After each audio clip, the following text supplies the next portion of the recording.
Sveiki gyvi, tai kiekvienas čiupkit po mikrofoną ir dabar kaip ūkininkų mitingė bus jūsų klausimai, jūsų atsakymai. O šiaip šioje scenoje buvau prieš metus ir rodos, kad yra dalykų, kurie naratyvai tokie Lietuvoje, kurie nesikeičia atrodo. Tai prieš tai sakysiu, kad nacionalinio stadiono nepastatom, tai jau nebegaliu sakyti, tai turbūt nacionalinio stadiono statybos toliau brangsta. Toliau galim kaltinti Gediminą Šimkų ir poną Gentvilą, kad sunku būstą Lietuvoje įpirkti. Tiesa, yra du dalykai gal pasikeitę, nebegalime kaltinti Pakalnio, kad Vilniuje sunku statyti ir būstą įpirkti. Ir dar kitas labai šviežias naratyvas, kuris labai neseniai pasikeitė, kad ne tik privataus kapitalo fondo valdytojai, nebūtinai jie geriausiai moka statyti negu jūs. Tai ir tą turbūt sampratą statyti supranta šiek tiek plačiau negu nekilnojamo turto vystytojai. Tai Pauliau, gal nuo jūsų tada pradėsime, kiek žinau, jūs labiausiai pasiruošėt šiai diskusijai ir šiek tiek skaičių paruošėt ir prezentaciją. Tai kiek Vilniuje turime tų būtų, kiek čia žmonių atvažiuoja ir ar visiems užtenka būsto? Aha, tai sveiki. Tai pirmiausia, trumpai apie tą nekilnojamo turto rinką, tai ką mes ten turėjom, tai nuo 2010 metų turėjom ganėtinai ilgą augimą, nuoseklų augimą, piką pasiekėm 2021 metais ir tada 2 metus maždaug turėjom susitraukimą, tai yra NT rinka buksavo, bendrai susitraukė maždaug 25%, tai yra ketvirtadaliu. Kas tai yra, tai grįžo maždaug į 2015-2017 metus. Ir turėjom kitą tendenciją, tai yra nepaisant to, kad sandorių skaičius krito, kainos toliau augo ir paaugo ganėtinai nemažai.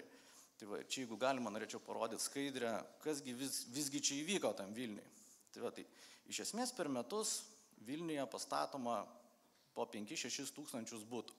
Čia būtent yra nekilnojamo turto registro duomenys su baigtumu daugiau negu 80%, yra kiek tas fondas pasipildo. Ir taip pat maždaug po 8 tūkstančius per metus didėja gyventojų skaičius. Tačiau 2022 metais įvyko toks šokas, tai yra Vilniaus gyventojų skaičius pasipildė 33 tūkstančiai.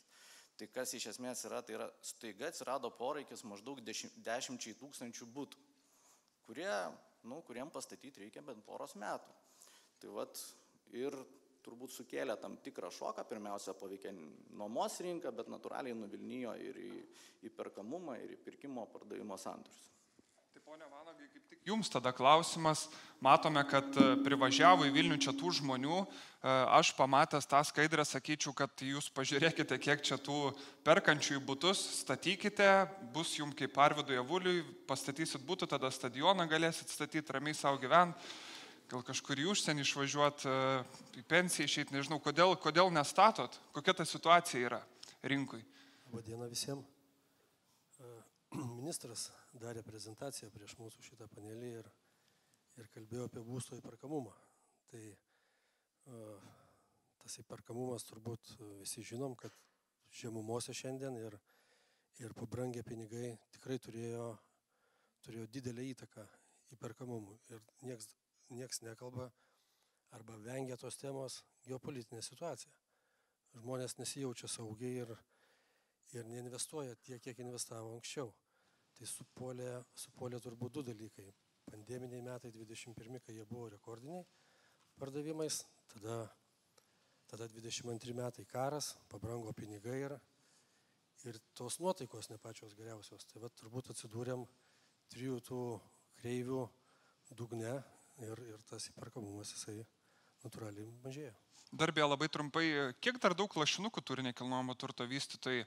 2 metus jau gyvenat tokioje gal stagnuojančiai šiek tiek rinkoje. Aišku, kada nekilnojamo turto, aš ten žiūriu reklamas, skelbimus, tai ten vis rašo perkamiausias projektas Vilniuje šį mėnesį, viskas labai atrodo gražu, bet kada pašneki privačiai, atrodo, kad nėra tokia džiugi situacija.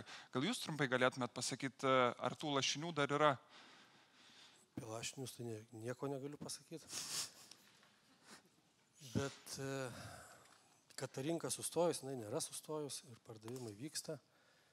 Mūsų gal pardavimai, aišku, čia vėlgi nenoriu vien tik apie mus kalbėti, jie aišku krito kaip ir visų, krito kokius turbūt 40%, lyginant su normaliais metais, su nesupykiniais. Ką darė mes, nežinau, ką darė kiti, man buvo paprasčiau nepradėti projektų. Ir pernai aš nepradėjau 250 būtų. Nors turėjau leidimus ir buvau jo susiplanavęs 22 metų pabaigoje, kad pradėsiu. Nepradėjau, nes vienas dalykas statyti man brangu, reikia už pinigus mokėti, jeigu dar neparduodu, suvalgau tą, ką galėjau uždirbti. Tai paprasčiau nieko nedaryti ir nepradėjom. Tai ar čia lašiniai ar nelašiniai, nežinau. Tiesiog gal vegetavimas. Tai apie tai, ką daryti, kad parduotume tuos butus, pradėtume atstatyti, dar pašnekėsime. Pone Nerijau, norėčiau gal prie jūsų trumpai prieiti. Kaip jūs manote, kokios kvadratūros turėtų būti 3 kambarių butas?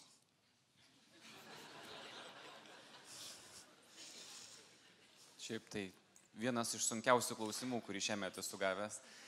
Tai aš gal atsakysiu kitaip. Mes dar prieš 15 metų pradėjom skaičiuoti būsto įperkamumo indeksą ir tuomet apsibrėžėm, kad normalus butas yra 55 kvadratinių metrų. Tada skaičiuojame, ar vidutinės pajamas gaunantis gyventojai kiekviename iš Lietuvos miestų gali tą vidutinį būstą įpirkti. Ir čia atkreipsiu dėmesį, kad įperkamas būstas, visą laiką kartais diskutuojama, ar įperkama ir neįperkama. Čia truputėlį subjektyvi savoka. Yra tokių, kurie įperka 7 ir 8 būtą ir be banko paskolų. Yra tokių, kurie nei gali pasiskolinti, nei net išnuomoti negali. Bet žiūrint į vidutinės pajamas gaunančią vidutinę šeimą Vilniuje, prieš 3 metus galėdavo įpirkti maždaug 75 kvadratinių metrų vidutinės kainos būstą. Dabar yra sumažėję maždaug iki 50 kvadratinių metrų. Dėl to tas ir sklando naratyvas neįperkamas, 55 kvadratinių metrų neįperka vidutinės pajamas gaunantis. Ir to priežastis buvo 2. Tai viena priežastis yra tai, kad nuo 10-mečio pradžios vidutinės kainos pakilo apie 55%, to nepasivijo atlyginimai. Kita priežastis - palūkanų normos yra padidėjusios. Jeigu buvo vidutinė būsto paskola su nuliniu Euriboru apie 2%, dabar yra apie 6% siekiančios. Bet čia iš karto pasakysiu, žiūrint į 2024 metus, mes jau matom tikrai, kad būsto įperkamumo dugnas buvo praėjusių metų pabaigoje. Ir net jeigu nemažėtų palūkanų normos, vis tiek įperkamas būstas padidėtų maždaug 6-7 kvadratiniais metrais, dėl to, kad čia su prielaida, kad nekyla kainos, tarkim, jos išlieka dabartiniam lygiai. Vien dėl to, kad vidutinis darbo užmokestis dabar jau kyla gana sparčiai, tebekyla sparčiai. Kaip jūs bendrai vertinat būsto įperkamumą Lietuvoje? Ar mato čia bėdą, kad kraustumėsi vis mažesnius būstus? Aš uždaviau tą klausimą, nes vakar kaip tik pažiūrėjau, kokiogi dydžio būna būstai, tai labai daug teko rasti 35 kvadratų butus, kur yra 2 kambariai, ir teko rasti 45 kvadratinių metrų butą, kur yra 3 kambariai padaryti. Tai ten darbo kambarys tokiai spintoj, turbūt kas namuose gyvena, turi didesnę drabužinę. Tai ar tai yra problema, ar nežinau, koks hongkongietis pasakytų, kad kokia čia problema? Aš tai manau, kad problemos nėra tol, kol yra pasirinkimas. Jeigu nori miesto centre gyventi, renkiesi mažesnį būstą, neturi tam pakankamai pinigų. Jeigu vertini labiau ne būsto vietą, o plotą turimą, tai yra galimybė pavažiuoti 20 km į vieną ar į kitą pusę ir turėsi papildomus 50 kvadratinių metrų už tą pačią kainą. Tai čia nematyčiau labai didelės problemos tame. Pone Šimku, prie jūsų prieikime. Jūs tai už viską kaltas, kiek tenka skaityti internete. Ir beje, šiandien Europos centrinis bankas, mačiau, pasidalino statistiką. Jūsų buvęs kolega irgi ją pašerino Facebook'e, Raimundas Kuodis, kasgi lemia, kad būstų įperkamumas yra suprastėjęs. Tai viena iš didžiausių priežasčių dedamųjų buvo padidėjusios palūkanos. Tai jūs esate kaltinamas ne tik, kad palūkanas padidinot, bet ir kad infliaciją sukėlėt, kad nekilnojamo turto mokesčio jokio neįvedėt. Jeigu būtumėte vedę, aišku, irgi būtumėt kaltinamas kitos pusės. Tai kokią Lietuvos banko atsakomybę matote prieš čia susirinkusius, kad būstą Lietuvoje sunku įpirkti, ir koks yra Lietuvos banko vaidmuo, gal jūs sprendimą kažkokį galėtumėt pasiūlyti? nuskambėjo kaip, kad Lietuvos Respublika ir yra Lietuvos bankas, bet aš manau, kad nėra taip, mes esame viena iš valdžios institucijų ir daug ką paminėjote, net nėra Lietuvos banko atsakomybių ribose, bet grįžtant prie būsto įperkamumo, štai mes dabar kalbam apie jį, kolegos pakalbėjo apie būsto įsigijimą, kaip nuėjau į bandelę ir į parduotuvę nusipirkau cinamoninę bandelę. Būsto įsigijimas dažnam žmogui yra pagrindinis ir didžiausias pirkinys per jo gyvenimą, jeigu įmama paskola 20-30 metų, labai ilgam laikotarpiu. Ir į būsto įperkamumą galima pasižiūrėti iš labai trumpo laikotarpio perspektyvos. Taip palūkanos išaugo, taip būstas pabrango, galima pasižiūrėti ir strateginės perspektyvos, ką labai džiugu, kad aplinkos ministras minėjo būsto politiką. Tai fundamentaliai žiūrint, būsto įperkamumo šalyje lemia pajamos, jų reali perkamoji galia, tai yra infliacija, ir būsto kainos. Dabar keletą skaičių. Nuo 20 metų būstas pabrango 50%. 22 metais augo beveik 25%. Per paskutinius 7 metus 2 kartus pabrango. Štai čia yra būsto įperkamumo pagrindinė problema ir šaknis, nes darbo užmokestis tuo pačiu metu augo dviženkliais arba arti dviženkliais skaičiais. Apie palūkanų normų įtaką. Tai jūs paminėjote Europos centrinį banką, bet aišku, jis kalba apie visą eurozoną, mes grįžkime į Lietuvą, grįžkime į realybę. Palūkanų normos svyruoja. Jos buvo ilgą laiką mažesnės negu vadinamoji neutrali palūkanų norma, arba kitaip ilgalaikis vidurkis, dabar padidėjo.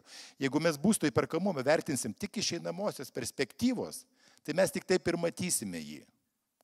Iš principo dabar padidėjo, paskui sumažės, bet paskola yra paimta 20-30 metų, pasikartoju. Ir palūkanų normas padidėjo ne šiaip sau. Ji padidėjo todėl, kad atsirado fundamentalios problemos įperkamumo prasme. Infliacija buvo 22%. Tai yra, jeigu aš turiu 1000 eurų, dabar aš galiu tiesiog nusipirkti mažiau prekių ir paslaugų. Bet vartoti žmogui, sutaupyti nelieka, beveik visas šitas pajamas suvartoja. Tai čia yra problema ar nėra problema? Arba, pavyzdžiui, būsto kainos šuoliuoja 25%. Čia yra problema, čia nėra problema. Palūkanos išaugo. Taip, trumpalaikiu požiūriu žiūrint įperkamumų įtakas turėjo, bet ir tai nepagrindinė, šiaip tai pabrėžiu ir galiu skaičius pateikti, bet palūkanų normos pastatė traukinį atgal ant bėgių. Infliacija 2%, Lietuvoje dar mažesnė, būsto kainos ne 25%, 7-8 grįžti į normalumo ribas. Yra kita problema, aišku, kalbant apie palūkanų normas, kad vis tik Lietuvoje dominuoja kintamos palūkanų normos, kas reiškia, kad mūsų šalies žmonės, kurie pasiskolino būsto paskolą būstų įsigyti, stipriau patiria tą palūkanų normų padidėjimą, tai čia turbūt viena problema ir čia mes darome savo darbą. Kaip minėjau, mes neturime įstatymų leidybos teisės, bet galim pasiūlyti kolegoms finansų ministerijai konkrečius siūlymus, kaip padidinti pasirinkimą tarp kintamų ir fiksuotų palūkanų normų, bet ir maržą, viena didžiausia šiaip eurozonoje. Ir čia ką galėtų ir mūsų kredito davėjai pasižvalgyti aplinkui ir galbūt taip, geopolitinė rizika šalyje yra, bet nėra jį išskirtinė kitų gretimų valstybių atžvilgių taip pat. Ir ta marža, jos didumas taip pat, aš manau, yra vieta, kur galima paieškoti arba parodyti lyderystę mūsų kredito davėjams. Prabilote apie maržą ir Nerijus jų mikrofoną, matau laiko, tai gal dabar jau pasiūlysit kokį planą gerą. Laikiau mikrofoną dar prieš tai, kai buvo maržos paminėtos, tai būčiau padėjęs iš karto. Aš norėjau sureaguoti, iš tiesų pritariu dėl vieno dalyko, tai tikrai, kad kai kalbam apie įperkamumą, palūkanų normų svyravimas neturi būti lemiantis veiksnys. Ir čia yra visiškai teisingai, jeigu pakilus šiek tiek bazinėms palūkanų normoms jau didelė dalis gyventojų nebenori arba nebegali įpirkti būsto, tai reiškia, mes turime kitur fundamentalių priežasčių, kur kainos yra atitrūkusios nuo gyventojų galimybių, gyventojų pajamų. Ir iš tiesų, jeigu mes žiūrėtumėm ir į kainų pastarųjų metų šuolius, kiek jos pagrįstos, pavyzdžiui, statybų kainų sąnaudomis, tai kyla nemažai klausimų ir iš tiesų tas įperkamumas yra sumažėjęs fundamentaliai, nepriklausomai nuo to, ką darys per artimiausius kelis metus Europos centrinis bankas. Kalbant apie skolimosi kainą, taip, aš sutinku, kad galimybė pasiskolinti ar fiksuotomis palūkanomis ar kintamomis turi būti ir ji yra, galbūt nepakankama, bet šitoj vietoj vėlgi lietuviai skolinosi būstui pigiau negu vokiečiai ir prancūzai 10 metų. Jeigu žiūrėtumėm vidutinės būsto paskolų palūkanas nuo praėjusio dešimtmečio pradžios, lietuviai skolinosi pigiau. Tai vėlgi čia reikia turėti omeny, kad tas palūkanų normų fiksavimas, jisai nesumažintų viso paskolos laikotarpio skolimosi kainos. Jis sumažintų sviravimus ir daugelis dabar vokiečių nežino, kokios yra bazinės palūkanų normos nustatytos Europos centrinio banko, nes turi fiksuotas palūkanas. Bet tai nereiškia, kad jie per 10 ar 20 metų pasiskolins pigiau. Tai čia tik tai vienas yra svarbus dalykas. Galbūt sumažėtų Lietuvos gyventojų jautrumas palūkanų normų sviravimams, bet skolos kaina dėl to nepasikeistų iš esmės. Sakėt, vokiečiai net nežino, kokia yra bazinė palūkanų norma, tai mes turbūt Lietuvos bankui galim padėkoti ar ne, kad čia jau tikrai finansinio raštingumo išmokė gyventojus, ar neskaičiuotis Euriborą. Jūs dar, Nerijum, paminėjo tokį dalyką, kad kyla klausimų dėl statybos kaštų, nežinau, pagristumo, kažkaip taip įvardinot. Turit omeny, kad galėtų pigiau statyti vystytojai? Aš ne statybininkas, nesu nei vieno būto pastatęs. Bet pasižiūrint statistiką, kaip keitėsi žaliavų kainos, plieno, cemento, apskritai statybų sąnaudų indeksas per pastarosius kelis metus yra mažiau pakilęs, negu padidėjus yra vidutinė būto kaina. Tai aišku, ten yra ir kiti veiksniai, ir darbuotojų sąnaudos, ir sudėtingumas proceso, žemės kaina, bet kol kas galima matyti ženklų, kad kainos padidėjo daugiau, negu tai pagrįstų visų sąnaudų kilimas. Tai gal tada trumpai ponui Vanogui duokime atsakyti ir tada jūs, ponė Šimkau. Tai kodėl pigiau nestatot? Sako, galit pigiai medžiagų prisipirkti. Tai va, ką apie tai manot? Gerai, manau. Šiaip ar pagristas tas teiginys, kad medžiagos atpigusios, ar galit leisti tas kainas? Gal patys ir išjudintume tą sustojusių traukinį?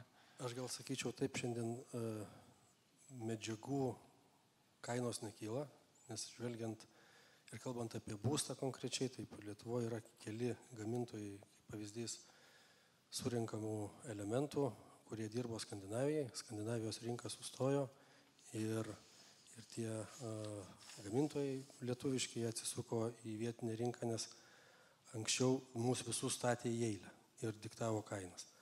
Tai mes netgi grafikus darydavom pagal jų gamybinius pajėgumus, nes ir projektų pradžią planuodavom taip. Tai šiandien situacija geresnė ir ką galiu sakyti, kad kainos nekyla. Grįžtant, pavyzdžiui, 2 metus atgal, fasadų kainas turėjo fiksuoti tą pačią dieną, fasadų turi minti stiklas, aliuminis. Šiandien situacija kitokia. Ir kainos kažkiek tai koregavosi į apačią. Tai kaip čia tos rinkos elgsis, sunku pasakyti. Ir turbūt galėtų statyti pigiau, ar galėtų parduoti pigiau. Vėlgi labai turbūt priklauso nuo to, kokioj fazėje yra projektas. Ar jis ir kokiom taškiais buvo, kai prasidėjo, ir kokiam taške buvo, kai baigėsi. Tai gal dėl to tos kainos labiau tokios ir inertiškos. Pone Šimku, jūs dar trumpai sureaguoti norėjot. Dar norėjau sureaguoti dėl būsto įperkamumo. Dar vienas aspektas iš būsto politikos srities. Minėjau būsto kainas ir jų šuoliavimą. Būsto kainas yra tiesiog subalansuoja pasiūlos ir paklausos santykį. Visose Lietuvos regionuose būsto yra daugiau negu namų ūkių. Šiaip tai. Faktas. Tai kaip čia taip gaunasi, kad brangsta viskas, taigi yra daugiau. Jeigu žiūrėti vėlgi iš esmės, strategiškai būsto yra, pasiūlos yra, kokybė pasiūlos netenkinanti. Štai mes kalbame ir kalba gerbiamas Vanagas apie, ir mes daugumo čia vystytojai kalbame apie... Išjungia jūs jau. Įjunkite, poną Šimko. Kitą pabandykit. Kalbame apie naują statybą, bet Lietuvoje, imant Lietuvos sandorių, tai yra tik tai 5% rinkos. Vilniuje gerai, daugiau, 3%. Bet kaip tada su likusiu? Ir jeigu mes dabar orientuosimės tik į naujos statybos kaip pasiūlos faktorių, ką veiksime su tais, buvo pasakyta, Lietuvoje lūšnynų nėra. Bus. Jeigu mes tik naują statysim, ir labai buvo įdomus žiūrėti, matyti jūsų pristatymą, kaip griauti žada senas daugiabučius, bet jie atsiras, jeigu bus tik nauja statyba. Kur vedu? Būsto politika ir renovacija. Renovacija, kuo tai primena stadiono statybą. Daug kalbų, veiksmo yra, bet nedaug. Tai nepamiršti renovacijos kaip vienu iš būsto pasiūlos faktorių. Tai kaip tik, ponė Gentvilai, ir tada į jūsų rankas, ant jūsų galvos jau tas mikrofonas.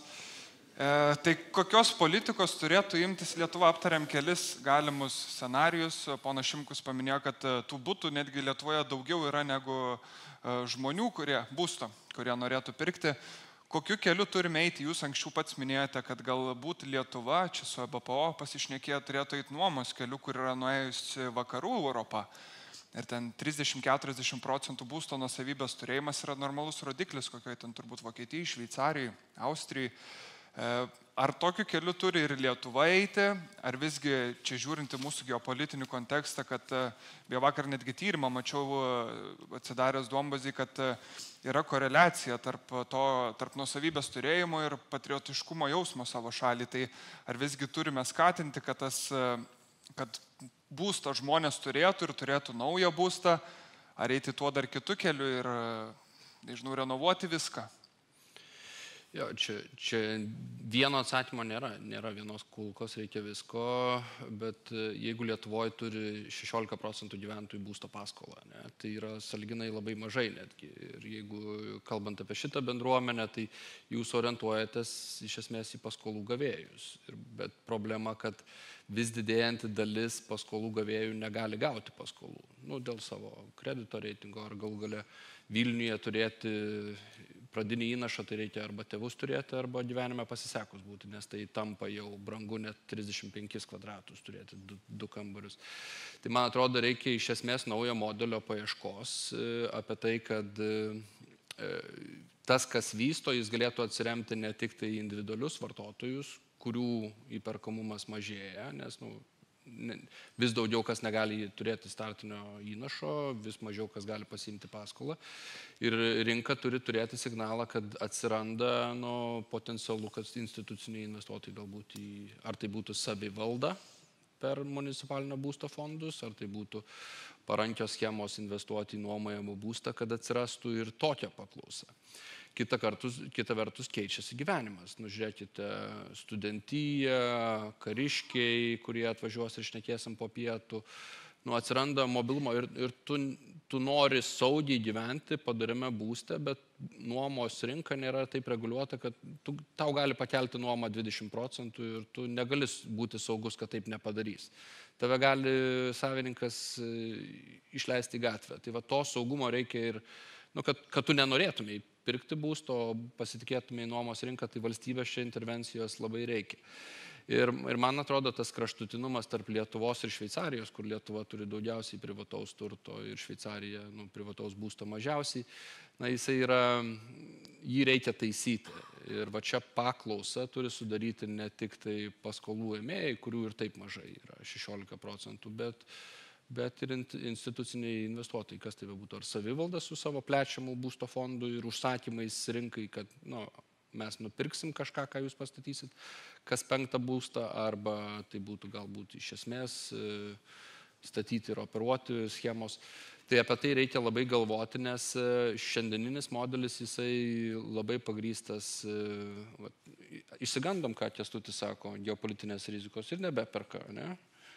Tai mes negalim atsistoti į tokią poziciją, kad individualus pirkėjas yra vienintelis, į kurį mes orientuojamės.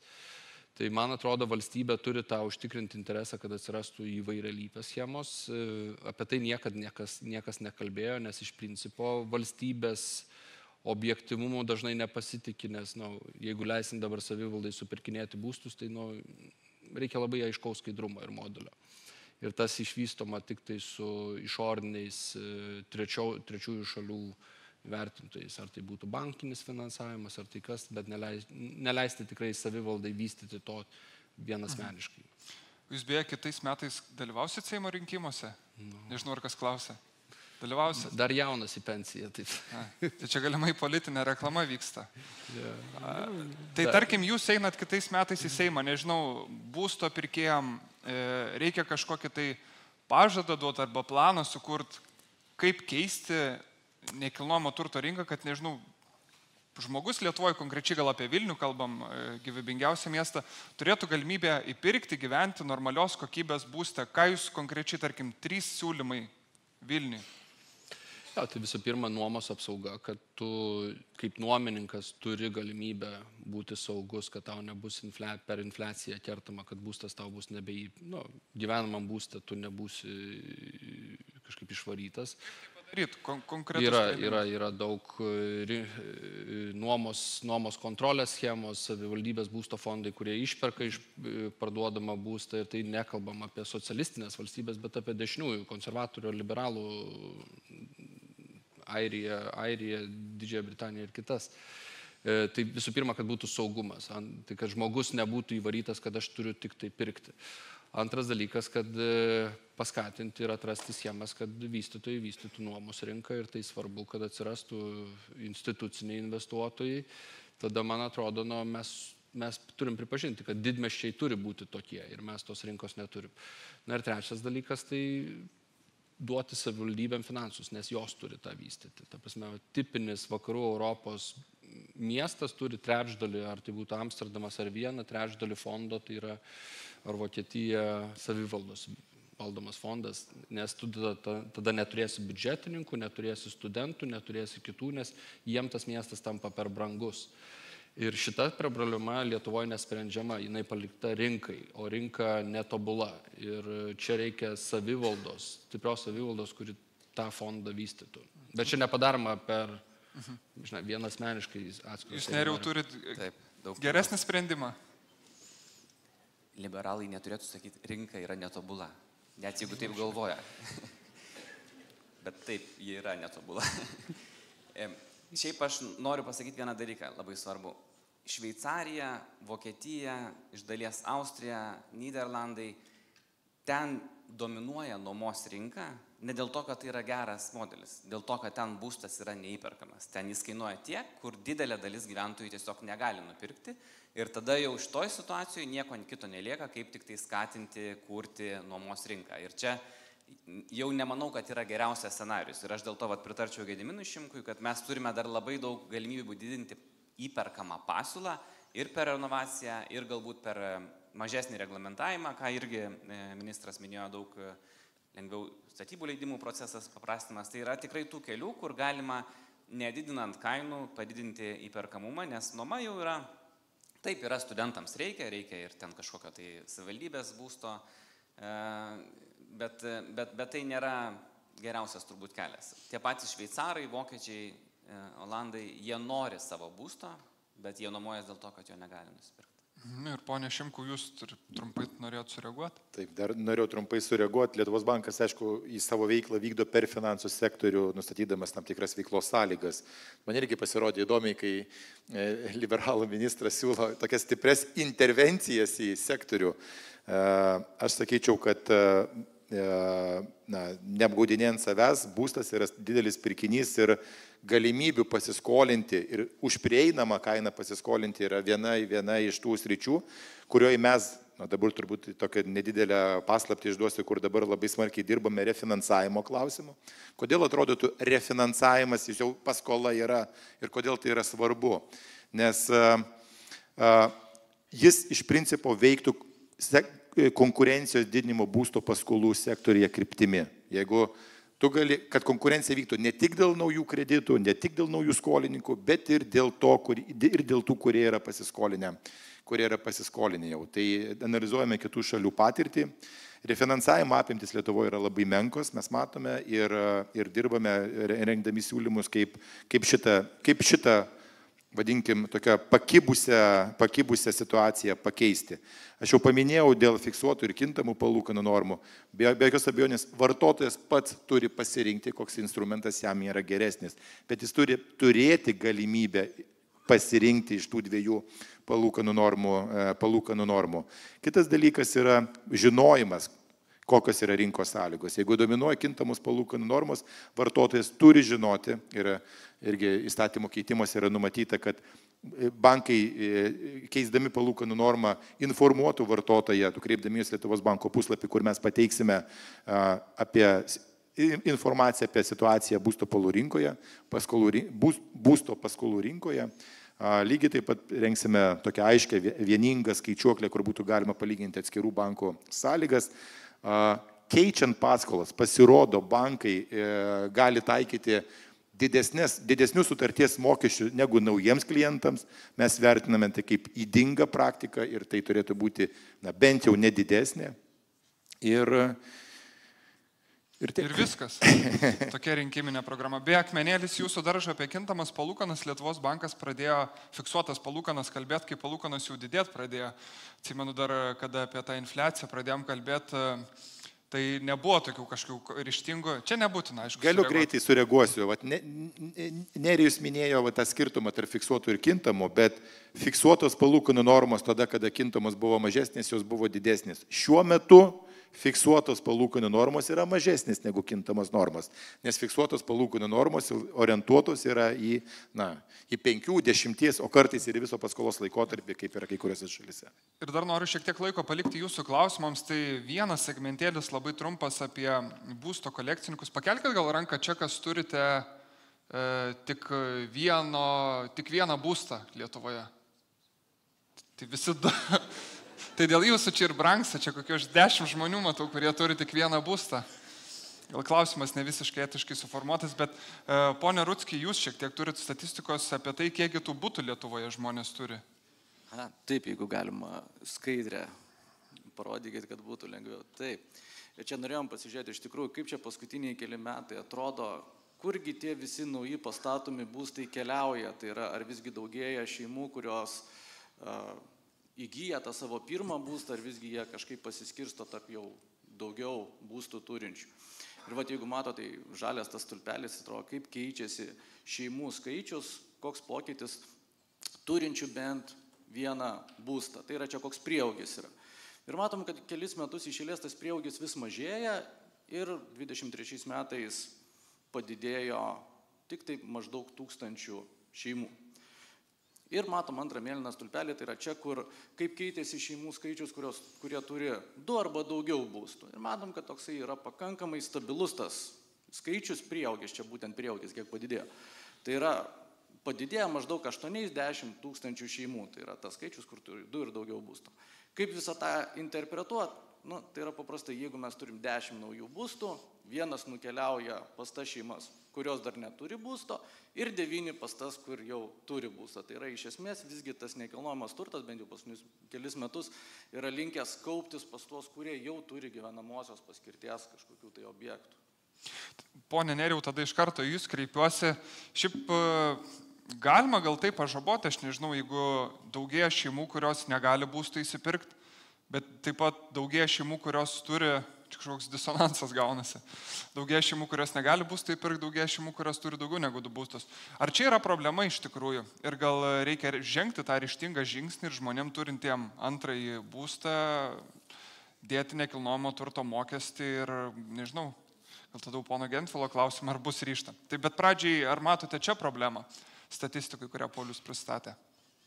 Aišku, kad tas pirmo būsto turėtojų skaičius jisai auga lėčiau dėl to, kad beveik visi turi pirmą būstą Lietuvoje. Turėkime meni, kad 90% gyventojų gyvena savo būste, tai čia negali būti labai didelio augimo, nes ir šeimų augimo apskritai nėra labai didelio. Bet akivaizdu, kad 2, 3, 4 būsto pirkimas, jis sukuria paklausą ir sukuria didesnį kainų augimą ir mažina įperkamumą tiems, kurie dar neturi būsto ir norėtų tą būstą įsigyti. Tai aš čia ne šito auditorijoje turbūt taip reikėtų sakyti, bet aš tikrai manau, kad tie pasiūlymai nekilnojamo turto mokesčio, kurie buvo pernai pateikti, būtent labiau apmokestinti 2 ir 3 būstą, jie tikrai padėtų išspręsti tą problemą. Ir yra įvairių modelių įvairiose šalise, kai kurios šalis taiko sandorių mokestį tam, kad sumažintų spekulacijas ar ten tokius pirkimo perpardavimo atvejus, bet akivaizdu, kad turbūt reikia ir mokestinių priemonių, kurios galėtų padidinti įperkamumą mažesnės pajamas turintiems. Ir dar vienas labai trumpas klausimas visiems prieš perinant prie diskusijos. Praėjusiais metais paskutinis klausimas buvo vidutinis metinis nekilnojamo turto kainų pokytis 2023 metais. Tai turime šioje salėje 2 žmonės, kurie tą darė spėjimą ant scenos. Tai ponė Šimku, jūs sakėt, kad nemažės. Nerijus Mačiulis sakė, registrų centro duomenys nerodys sumažėjimo. Pasikartojančių sandorių būsto kainų indeksas nebedidės, čia Lietuvos bankų sudaromas. Man atrodo, kad jisai didėjo, tai nepataikėt. O kalbant apie kitus 2 spėjimus, kad nemažės, tai buvo teisus, nes vidutinis metinis augimas tai teigiamas buvo praėjusiais metais. Tai pas jūs mikrofonas, tai nebūtina jau čia pasiteisinti už praėjusių metų prognozę, tai tada šių metų tiksliau prognozę. Didės, mažės, labai trumpai. Aš iš tiesų nustebau, kad pasikartojančių sandorių indeksas nesumažėjo, nes buvau tos nuomonės, atsimenu, mes tą diskusiją su Gediminu Šimkum dar ne ant scenos turėjome ir aš tikrai sakiau, kad padidinus palūkanų normas tokiais šuoliais, kokiais didėjo, turėjo labai smarkiai paveikti paklausą, bet kadangi pasiūlos trūkumas buvo, kadangi gyventojų šuolis, aš vis tiek teisinuosi, čia tokia ekonomisto profesija. Ir tai užkirto kelią nominalių kainų mažėjimui, bet vėlgi realios kainos sumažėjo, nes parduodant būstą turėkime omeny, kad atsirado visi tie priedai, parkavimo vietos, sandėliukai, apdailos, tas iš esmės galime sakyti, kad sumažino realią kainą. Bet žiūrint į šios metus, aš vėlgi jau sakiau, kad dėl to, kad kainos tikėtina, net jeigu nedidėtų kainos, labai atsigaus įperkamumas ir dėl palūkanų normos sumažėjimo, nepriklausomai nuo to, ar jos čia pradės mažėti pavasarį ar vasarą, ir dėl to, kad didėja vidutinis darbo užmokestis ir demografinės tendencijos išlieka teigiamos. Tai aš manau, kad tikėtina, kad mes matysime nedidelį teigiamą kainų pokytį. Pone Vanagai, galima ir trumpiau tiesiog didės, mažės, nesikeis. Čia jau jūs dabar ką pasakysi, taip nuo jūsų ir priklauso. Išliks panašiam lygiai, kas yra, ir jeigu tas didėjimas bus, tai labai jau nežymus. Ministrė?